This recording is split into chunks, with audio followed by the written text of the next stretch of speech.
Je vous explique, il y a une information scientifique qui bouleverse le monde de la médecine actuelle, mais dont personne ne parle.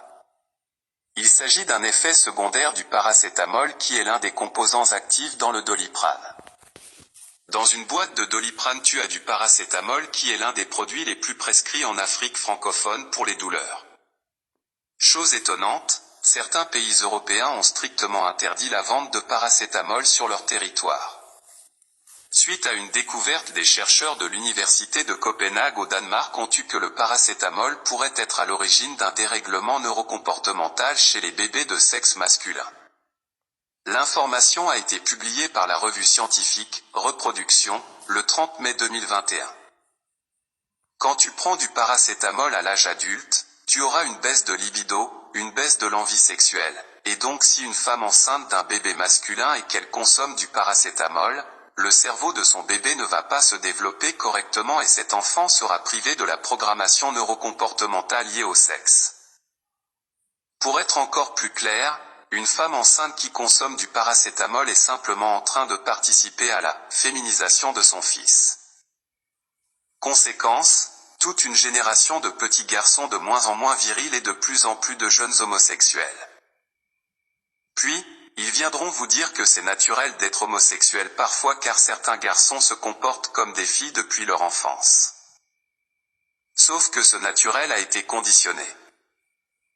Avez-vous connaissance de ceux qui produisent Doliprane? Les laboratoires Sanofi. Maintenant, va sur Google et tu cherches le mot « Sanofi Pride Plus ». Il s'agit donc du programme de Sanofi pour promouvoir la « culture » homosexuelle. Nous avons donc un laboratoire qui produit un médicament responsable du dérèglement hormonal chez les petits garçons et qui en même temps fait la promotion de l'homosexualité.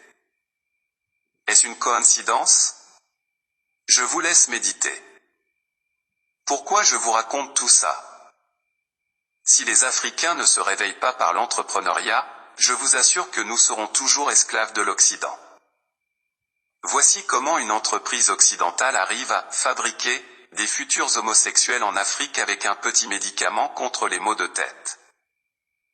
Pendant ce temps, les pharmaciens et médecins francophones sont fanfarons à cause de leur diplôme, alors qu'ils tuent toute une génération. Au Ghana, ce sont les pharmaciens ghanéens qui produisent 80% des médicaments, ils sont conscients du pouvoir de la médecine, surtout quand elle est dirigée par des sociétés occidentales dépravées. Je suis fier de ce travail de la jeunesse africaine, mais nous avons besoin de plus de jeunes qui se lancent dans des secteurs comme la pharmacie, etc. Arrêtez de croire que le monde, c'est Alice au pays des merveilles. Nous sommes en guerre et pour l'instant nous avons perdu toutes nos batailles. Réveillons-nous. Le monde vous appartient. Partagez ceci pour éveiller la conscience de la terre entière. Salut tout le monde.